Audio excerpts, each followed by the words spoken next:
seguir en mesa de tertulia, analizar los temas candentes de la actualidad económica e ir visitando cada uno de los puntos que han marcado la agenda durante la última semana. Lo vamos a hacer como cada viernes en mesa de análisis. Rodrigo Oria, al otro lado. ¿Qué tal, Rodrigo? Muy buenas noches.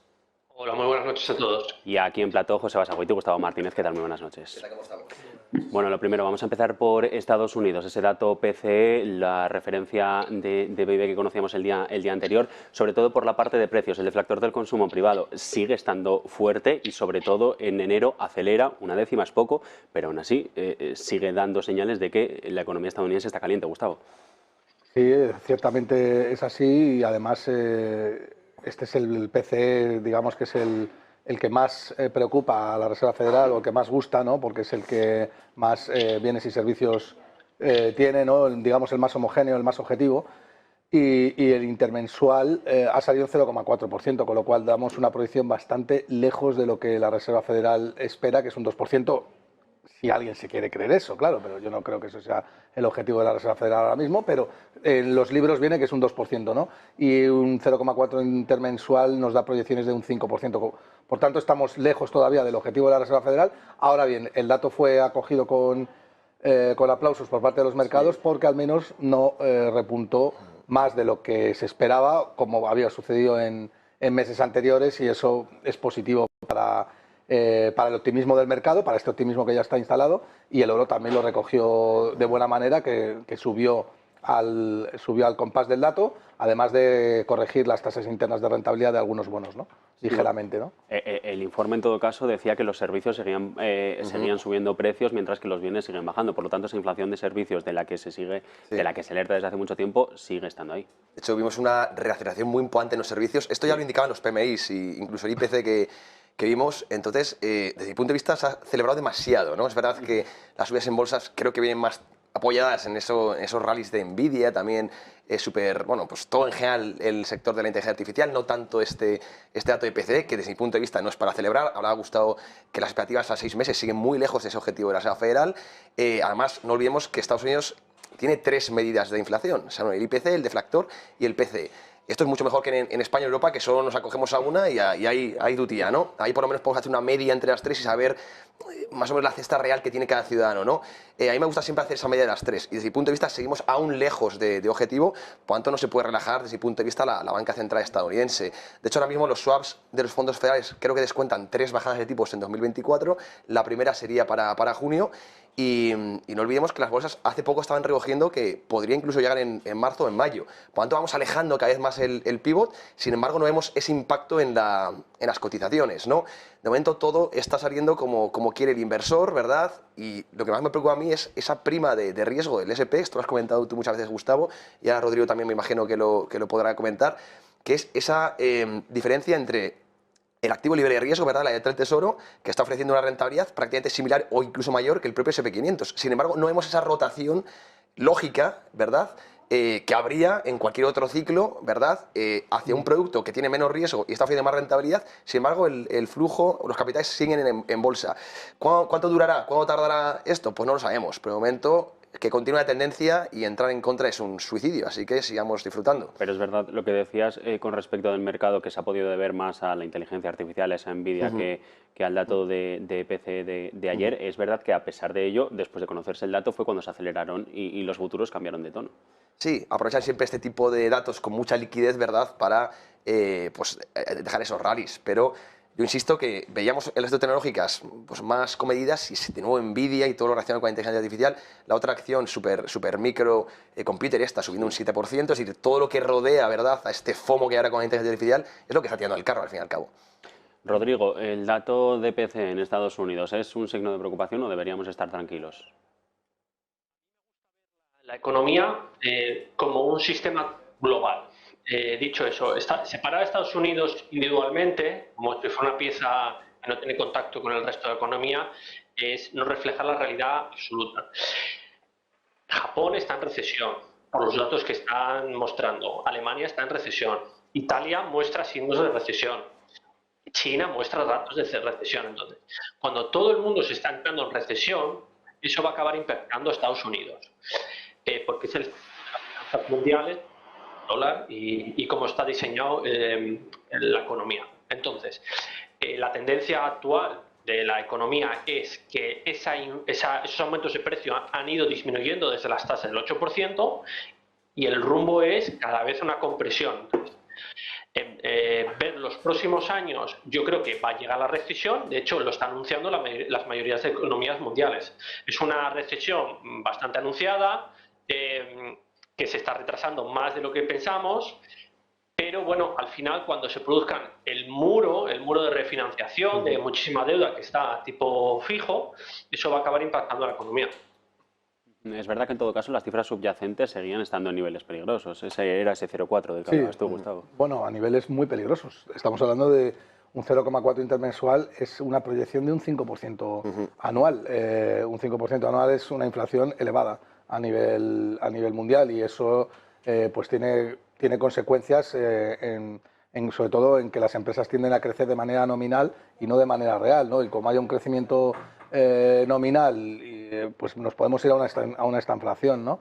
Entonces, bueno, es peligroso, pero yo creo que tampoco a Estados Unidos le perjudica un escenario así, teniendo en cuenta la cantidad de deuda que tiene Estados Unidos y la cantidad de deuda que tiene que rolar a futuro, pues cuanta más inflación genere y exporte, pues más facilidad va a ser para él devolver esa deuda, además en dólares, que son que lo hace más atractivo, ¿no? Y eso al final es un componente bueno. Los índices están cotizando un optimismo que para mí es exagerado, ¿no? Yo no, como estoy viendo el Nasdaq ahora y estoy viendo el Standard & Poor's 500, pues recuerda a niveles de, pues yo diría que cuando estábamos en la crisis de la dot.com, en las burbuja.com en el año 1999-2000 y antes incluso de la quiebra del sistema por el tema de la liquidez, ¿no? En el año 2008, por la gran crisis de liquidez que hubo, que luego nos llevó a una deflación.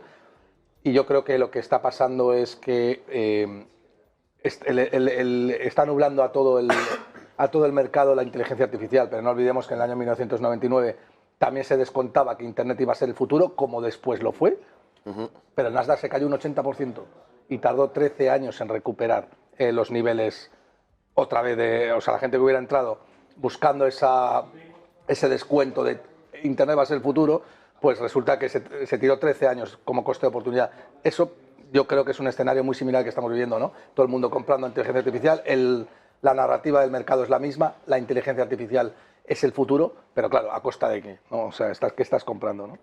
Es verdad que hay otro dato, el gasto personal de los estadounidenses, que subía un 0,2%, y el otro día lo comentábamos en este programa, que mientras tanto las inversiones de las empresas cada vez van a menos. No sé si es la cara y la cruz de actualmente cómo se ve la economía estadounidense por cada una de las partes. Y el CAPEX que comentas bien, que está empezando a reducirse. Y es lo que comentaba Gustavo, es que a veces miramos la economía en términos nominales porque podemos ver que muchas empresas presentan buenos resultados, ingresos, que al final son nominales, pero en ventas disminuyen, ¿no? Entonces, a veces engañan.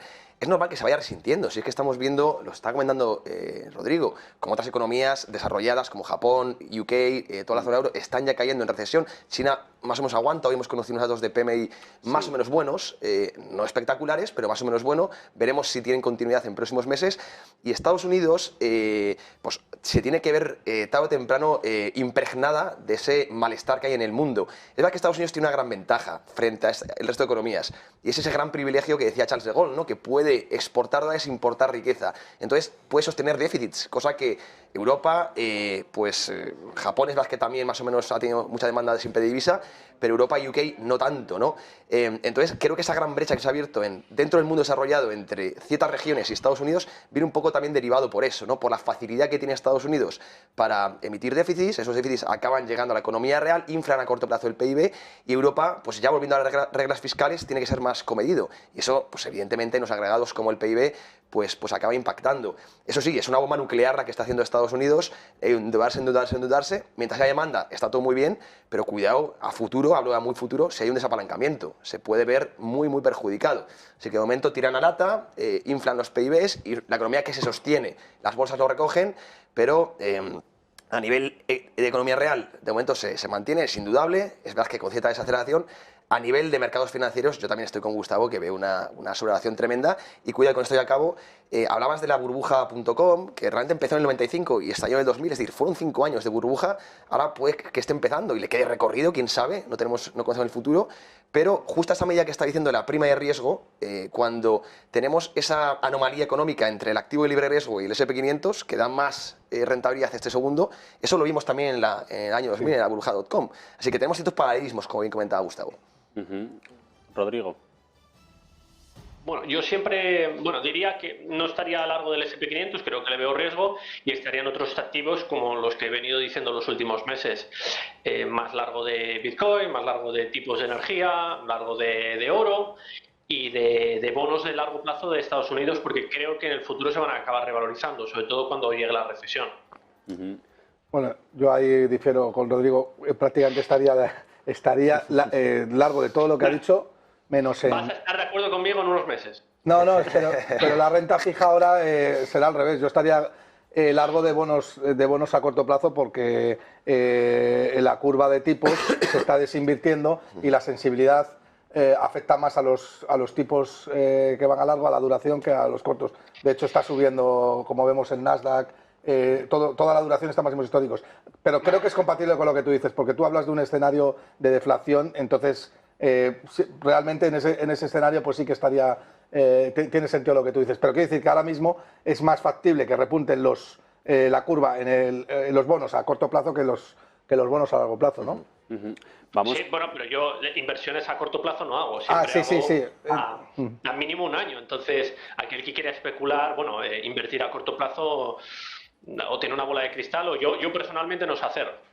Bueno, en cualquier caso estamos de acuerdo en Bitcoin. Hay que tener cuidado también con Bitcoin, ojo, que creo que hay un componente de FOMO que no tiene demasiado sentido, pero sí estoy de acuerdo con Bitcoin. Y por supuesto, en mi tesis del oro, que ahí lo tienes muy aguantando el oro en 2.050 y tantos dólares, con una tasa libre de riesgo que paga el 4,20%. Eso es. Es el activo más fuerte que hay en el mercado ahora mismo, es el oro. Repito, el activo más fuerte que hay en el mercado ahora mismo es el oro. Bueno, pues precisamente era el último de los temas que quería tratar, pero vamos a lo del Bitcoin. No, vamos ahora. Y así cerramos. El Bitcoin, esos 60.000 que ha tocado. Decías, no sé si hay FOMO en el mercado, y precisamente creo que era contigo quien esta semana hablaba del halving que se va a producir y lo que puede pasar con el precio de este activo. ¿Qué expectativas o cuál es la situación real que estamos viendo en este mercado? Porque es que es un mercado tan volátil que cuesta entenderlo a veces. Bueno, volátil, Bitcoin... hablabas a Rodrigo, ¿no? No, a ti. Decir que no intentemos, de verdad, no intentemos especular con el precio del Bitcoin en el corto plazo, porque nadie lo puede saber. Intentar especular con el precio es perder dinero, porque nos van a acabar afectando las emociones, porque es un mercado muy volátil. Al final tenemos que ver a Bitcoin como un vehículo de ahorro a largo plazo que va a acabar desmonetizando, es decir, descapitalizando la mayoría de los mercados del mundo. Divisas fiat, mercados de valores, inmuebles. Al final es un mecanismo de ahorro que nos va a permitir defendernos de la voracidad recaudatoria de los estados. El precio objetivo del precio que yo veo del Bitcoin a largo plazo es 1 millón, medio millón, 5 millones de dólares por cada Bitcoin. Dicho eso, pues que el día de mañana haga un menos 30 o un más 50, pues es bastante irrelevante. Gustavo. Bueno, yo creo que coincido con la particularidad de Rodrigo. Efectivamente, el corto plazo es completamente ineficiente. Tus tesis de inversión tienen que ser a largo plazo, porque el corto plazo está... sí, al final no tiene ningún sentido. No tiene ningún sentido en ningún tipo de activo, no solamente en Bitcoin, también en la bolsa. Y en una vivienda, si te compras un piso, no vas a mirar a la semana cómo está el mercado inmobiliario, ¿no? Pero la gente en bolsa sí que mira la cotización 10 veces al día, ¿no? Cuando lo que tienes que hacer es mirarlo 10 veces cada 5 años, ¿no? Dicho esto, me habías preguntado antes por Bitcoin. Para mí, a corto plazo, si es que hay que hablar de esto, aunque respeto lo que dice Rodrigo y además concuerdo, creo que efectivamente, primero no tiene ningún sentido que Bitcoin pueda subir por el halving, porque los activos cotizan expectativas y el halving es algo que está súper descontado. Sabemos que cada 200 y pico mil, pues tienes que, es más o menos cada 4 años se produce un halving, que no es otra cosa que minar la mitad de de Bitcoin hasta 3,12 que le tocan ahora, ¿no? Me parece que son. Bueno, vale, esto no creo que sea la razón por la que suba Bitcoin, pero sí que puede ser que alguna parte diga, no, es que viene el halving y tal, pero esto ya está descontado. Por tanto, no tiene demasiado sentido. No, subidas ahora no, yo me refería a subidas a futuro, que qué puede pasar, porque si se reduce la oferta y la demanda se mantiene, el precio sube. Sí, no, la oferta no es que se reduzca, la oferta siempre es la misma. O sea, la oferta son 21 millones de Bitcoin, por tanto no se reduce. Lo que sí que hay una volatilidad inherente a Bitcoin porque precisamente esa oferta es rígida y no permite, no tiene flexibilidad hacia la demanda. Es decir, esa volatilidad es inherente. Además, descubrir nuevos precios es muy complicado y yo creo que la volatilidad de Bitcoin pues se terminará reduciendo a medida que más gente vaya descubriendo el potencial que tiene Bitcoin, obviamente, pero siempre va a ser volátil, ¿no? ¿Cuánto de volátil? Pues yo creo que llegará a la volatilidad de un Nasdaq, más o menos, ¿no? A futuro. Y entonces, con ese $1 millón de capitalización que pueda tener un Bitcoin, que decía Rodrigo, más o menos, si miramos a largo plazo. Bueno, al final, me gustaría decir que la volatilidad del Bitcoin, si continúa monetizando, es decir, captando capital, se reducirá, porque acabará una capitalización de igual de 20, 50 billones de dólares. Y cuando tenga esa magnitud, absorberá los aumentos de demanda. Eso es lo que yo creo que va a ocurrir en el futuro, porque al final el sistema financiero, aunque es largo de explicar, está basado en un sistema basado en deuda, que es una creación de dinero de la nada. Y al final Bitcoin es un activo que, aunque sea digital, es un activo real, es decir, no es la deuda de nadie. Y entonces lo que estamos viviendo hoy es cómo se está desmonetizando el mundo versus Bitcoin. Y es una tendencia que no va a parar, porque ya pasó con las páginas amarillas con Google, ya pasó con las cartas y los emails. El mundo se está desmaterializando y no es algo que va a dejar de ocurrir, se va a continuar, y por eso Bitcoin, por otras muchísimas razones, va a seguir subiendo. Sí, yo opino igual que Rodrigo, pero ojo con una cosa que ha dicho que no es cierto. O sea, no se crea dinero de la nada. El dinero no se crea, es ni hilo, que se dice. Lo que se crea es deuda, pero es las promesas de pago, que son los bancos que son puros intermediarios de promesas de pago. Un mundo necesita crecer con deuda. Es decir, los intercambios incompletos son tan necesarios como que si tú y yo, Rodrigo, acordamos pues yo devolverte una cantidad, un principal más unos intereses, a cambio de que tú me devuelvas a futuro un coche, pues o un bien presente o un bien futuro, o un coche me lo des ahora en spot, pues es perfectamente legítimo. El problema no es que se cree deuda de la nada, que se cree deuda de la nada es bueno porque las promesas de pago tienen que existir. El problema es que la deuda supere con mucho a la producción y esa deuda no esté respaldada por unos activos que generalmente desemboquen en inflación, ¿no? José. Bueno, hablaba Rodrigo una cosa interesante, que es hasta dónde puede llegar, qué flujos puede robar Bitcoin a otros activos, ¿no? Yo creo, por ejemplo, contra la renta variable no compite, son activos diferentes, por tanto ahí no creo que desmonetice nada. Sí, al oro, esto lo he discutido a veces contigo, Gustavo, ¿cuánto market cap le puede robar Bitcoin al oro? Porque ahí sí que podemos entender que son activos, entre comillas, que entran en competencia, incluso contra los bonos del Estado, quizá el mercado de vivienda. Esto ya son especulaciones de cada uno. Creo que si llega a quitarle la mitad de market cap al oro, podría llegar en torno a los $300.000 de los dólares de hoy, que de los dólares de mañana pueden ser pues 600.000 o lo que sea, ¿no? Ya esto, insisto, es cada uno que haga un poco su historia de hasta dónde puede llegar Bitcoin, que evidentemente la bola de cristal no la tenemos ninguno. Ahora bien, ¿puede competir con los bonos de los gobiernos? Puede ser. De hecho, hay muchos analistas que van por ahí, ¿no? Que de hecho le tienen tanto miedo los estados porque quizá la gente empiece a ahorrar en Bitcoin en vez de en bonos, y esto dispare los intereses a los que se financian los gobiernos, aumente mucho el coste financiero, y ahí sí que puede venir problemas muy gordos para los propios gobiernos, ¿no? Entonces es un tema muy interesante hasta dónde puede llegar Bitcoin y si le van a dejar, ¿no?, volar libremente. Así que bueno, es un mercado muy emergente, es un player que hemos conocido, es un lujo de hecho vivir un proceso de monetización de un activo, tenemos mucha suerte la generación de hoy, así que bueno, pues estaremos comentando como siempre y veremos hasta dónde puede llegar. Lo digo por alusiones, sí. Yo creo.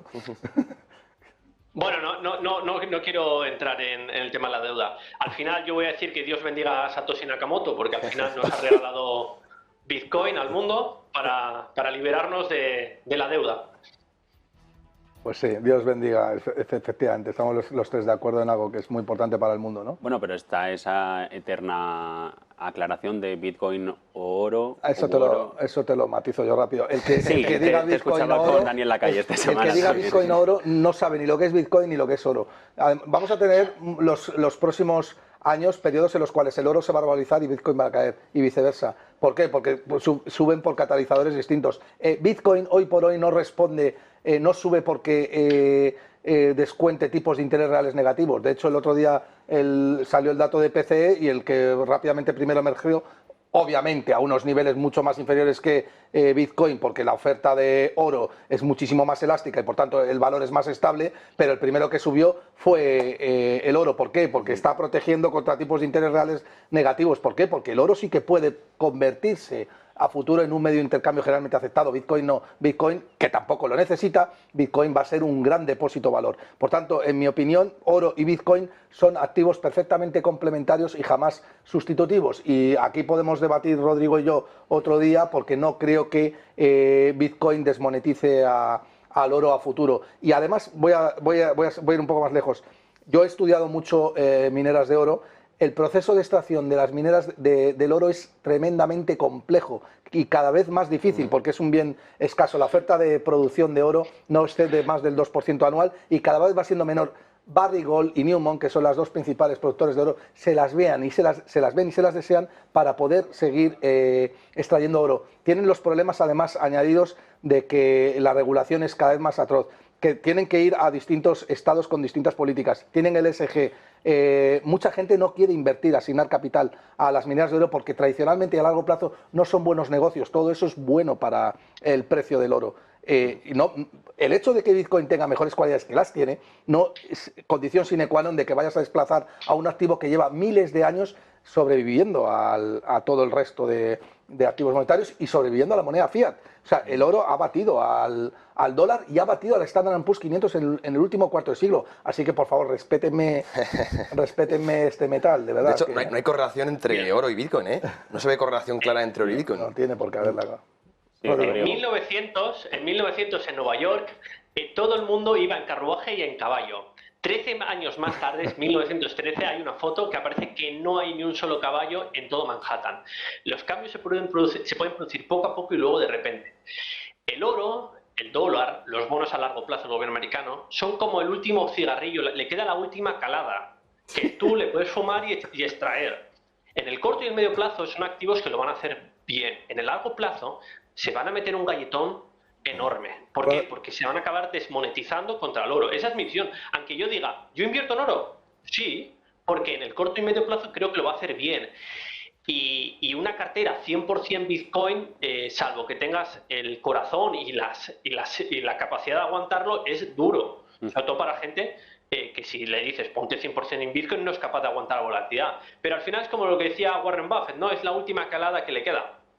Sí, una cosa, siguiendo un poco la analogía que establece Rodrigo, en 1900 la gente iba en carro y en burro y en el año 800 no había ni carros, ni caballos, y la gente a lo mejor iba andando. Sin embargo, tanto en un milenio como en el otro se utilizó oro. ¿Por qué en 1900 se seguía utilizando oro y en 1000 años atrás no, si el ser humano había evolucionado, ¿no? O sea, al final es una cuestión de que es un metal, digamos que es un tipo de dinero que es el único dinero que realmente respeta las tres funciones de dinero, es decir, medio de intercambio generalmente aceptado, depósito, valor y unidad de cuenta en mejor o mayor medida, pero al final es viene en el ADN, va en el ADN del ser humano, ¿no? Entonces me cuesta, no sé, me cuesta mucho trabajo pensar que puede perder valor en el tiempo, ¿no?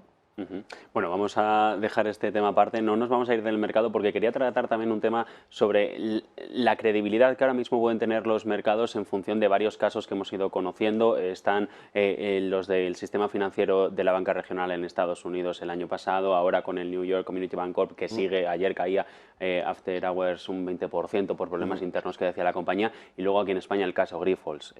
Ayer vimos ese desplome del 34, casi 35%, hoy se ha recuperado mucho la acción.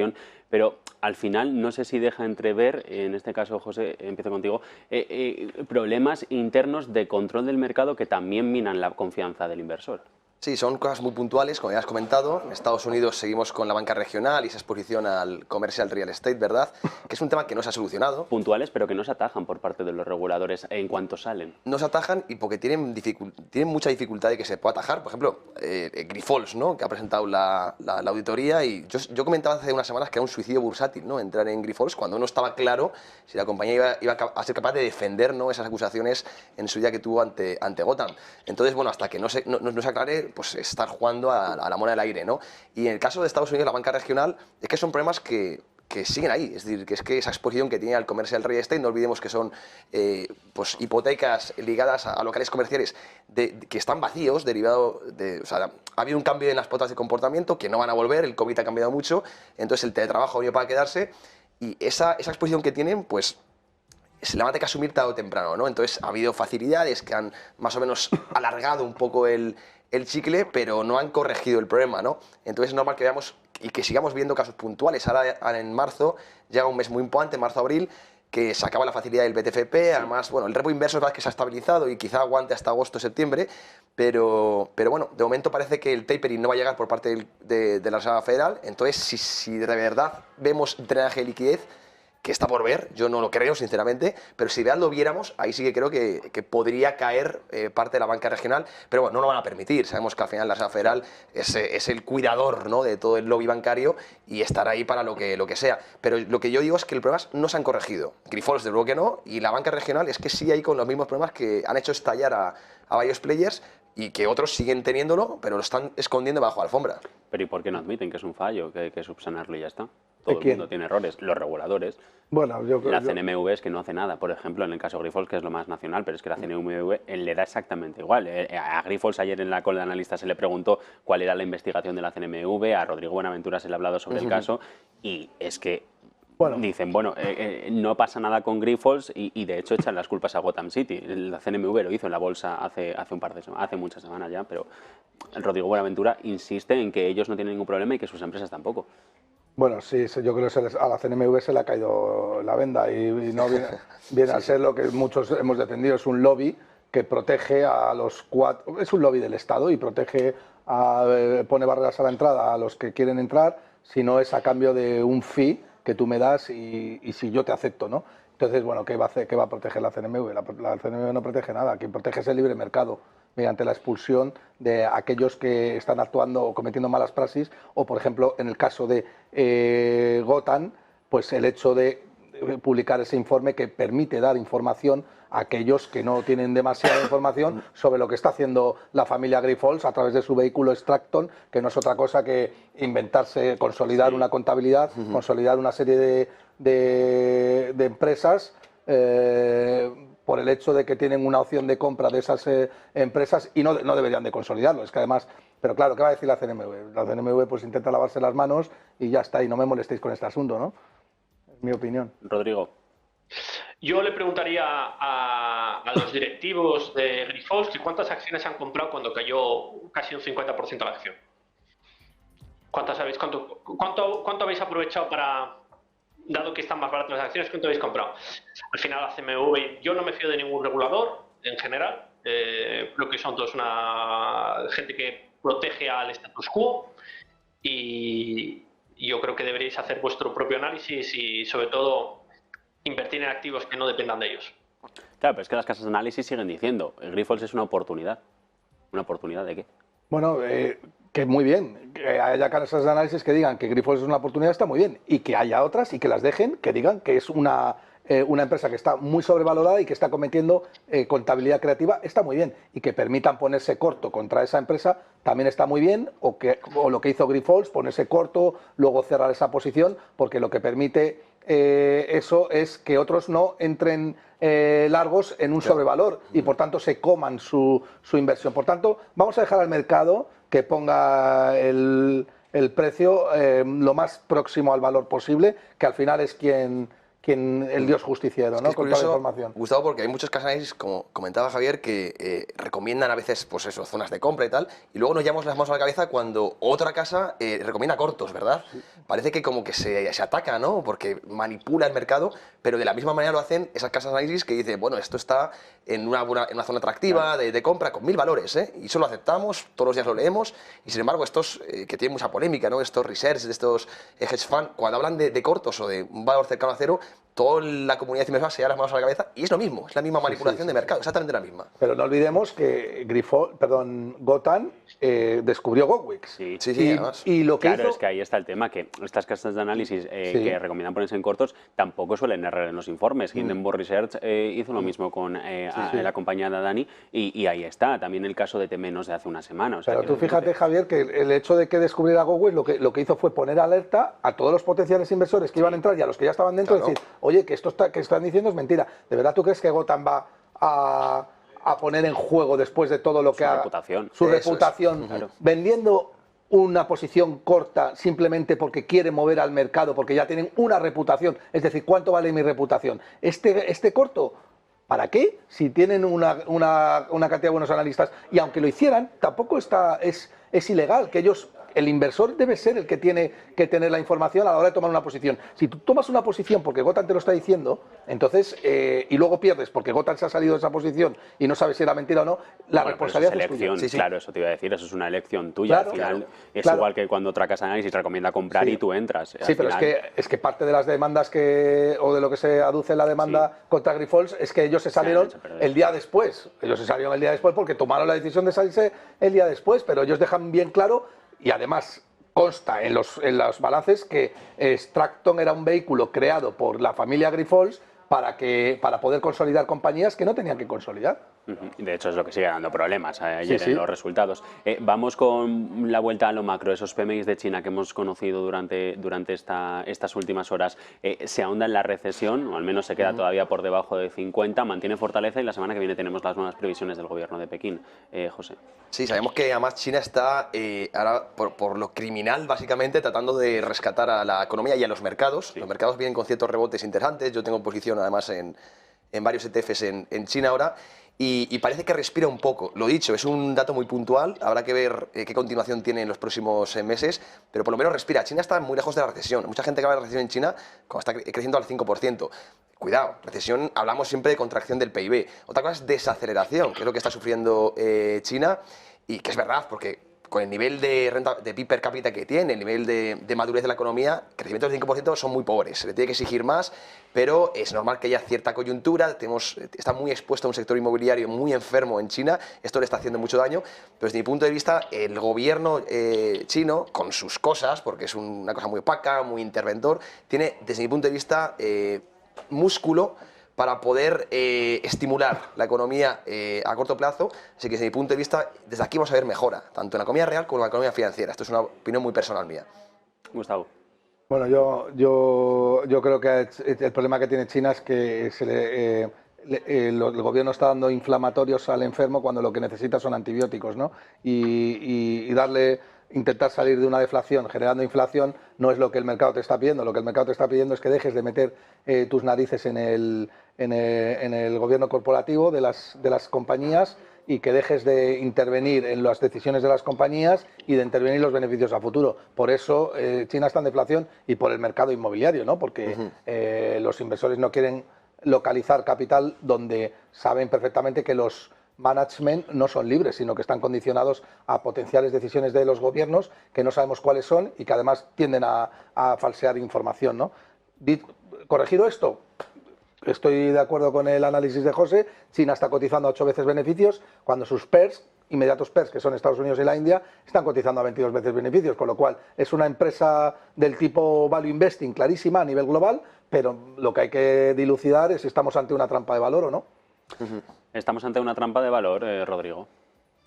Bueno, al final China, el ahorro promedio de las personas es casi el 50% de su renta. Es un nivel de ahorro que en Europa ni en Estados Unidos podemos ni llegar a olerlo, que suele estar en el 11, en Estados Unidos el 5. Entonces, la capacidad de capital, de acumular capital que tiene China es enorme. Actualmente, desde hace un año, como vengo diciendo, la tendencia en China y mundial es deflacionaria, es decir, esos aumentos de precio no iban a ser constantes porque se iba a destruir oferta, y al destruir oferta, bueno, se iba a destruir demanda y luego la oferta se iba a destruir. Entonces, China pasará un mal rato, veremos qué hace el gobierno, y si el gobierno se pone en plan intervencionista, como parece ser que está haciendo, pues ahondarán más la recesión y prolongarán ese periodo de recesivo. Pero al final China en el largo plazo tiene un potencial todavía enorme. En el corto plazo veremos cómo actúa el gobierno. Leí esta mañana, en cualquier caso, que China estaba preguntando a los inversores extranjeros qué es lo que les preocupaba de su economía. No sé si el problema es que tampoco están sabiendo ellos hacer el diagnóstico de esa infección que puedan tener. Yo creo, Javier, que el diagnóstico es muy claro. Mira, China han prohibido los cortos, han obligado a las empresas públicas a comprar acciones, han inyectado 250.000 millones de dólares y no han reaccionado. ¿Por qué? Porque hay una desconfianza ¿en quién? ¿En el empresario? ¿En Alibaba? No. Tienen modelos de producción buenísimos, con unas... muchas veces he visto yo empresas que están súper alineadas con el management y el accionista, que tienen un potencial de la leche, con un nicho de mercado espectacular, con un crecimiento de flujos de caja que es bastante creíble, pero sigue siendo el problema que siguen teniendo es que la gente no confía en la enorme regulación y la potencial regulación. A corto plazo, a largo plazo, pues tiene razón Rodrigo. Una de las cosas buenas que tiene China es que son tremendamente acumuladores de capital y ahorradores, y eso al final, pues ciertamente es deflacionario, pero eso te da una potencia extra, ¿no? Sí, lo que contaba Gustavo es el riesgo regulatorio, que es lo que se ha puesto, lo que ha castigado mucho a China, es que es opaco, no se sabe si realmente los informes son verdaderos, no lo son. Claro. Un país que tiene control de capitales, no lo olvidemos, esto asusta mucho al inversor, ¿no? Y luego, has dicho que es una cualidad, ¿verdad? Lo de que ahorren, un poco como la sociedad japonesa, ¿verdad? Esto es, como dices, deflacionario, poca velocidad del dinero. Los keynesianos lo verían como un sacrilegio, ¿verdad? Esto que estamos comentando, ¿verdad? Yo que alguien creo que es algo positivo. Y a pesar del riesgo regulatorio, creo que se ha sobrecastigado, desde mi punto de vista. Insisto que esto ya son opiniones de cada uno, y como dice Gustavo, los PERs, los múltiplos, son muy interesantes. No creo yo personalmente que sea una trampa de valor, podría serlo evidentemente, pues la gestión monetaria siempre es crucial a la hora de invertir, ir siguiendo las posiciones, pero desde mi punto de vista estamos ante una oportunidad generacional. A día de hoy me puedo equivocar, claro. Pero ahora preocupa el exceso regulatorio, pero es que el exceso regulatorio y la opacidad de China lleva siendo la tónica general del país desde hace décadas. Sí, además vemos como otras regiones como Estados Unidos están tendiendo también a eso, a controlar también a las empresas, un poco mercantilismo, y que no es una cosa puntual de China, que es una tendencia que estamos viendo en todo el mundo. Es verdad que China lleva mucho más tiempo y quizá pues, de forma más exagerada. Sí, pero a lo que voy es a que ahora el capital sale de China, pero porque decís, está preocupado por el exceso regulatorio, pero es que el exceso regulatorio en China desde que nació el país es así. Sí, por eso yo veo una ineficiencia, por eso, es que tienes mucha razón, si es que es una cosa que... Claro, pero ¿por qué ahora se van? No, pero porque también se ha filtrado mucha información al mercado, y es cierto lo que dices, pero bueno, China, las grandes empresas de China han empezado a crecer en la última década y muchas ya que han alcanzado una capitalización bursátil brutal, pues han empezado el gobierno pues, a verle las orejas al lobo y a hacer cosas que no tenía que hacer, ¿no? Yo creo que es una información nueva que está descubriendo el mercado, ¿no?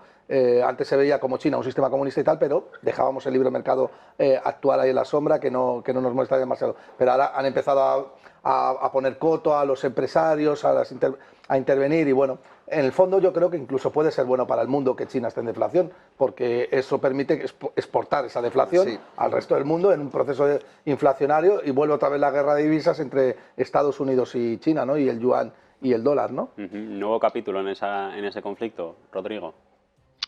China tiene una situación muy complicada porque ella necesita que el sistema eurodólar, es decir, toda la banca internacional que utiliza depósitos denominados en dólares, que no son dólares reales, sino son sucedáneos de dólares, se expanda.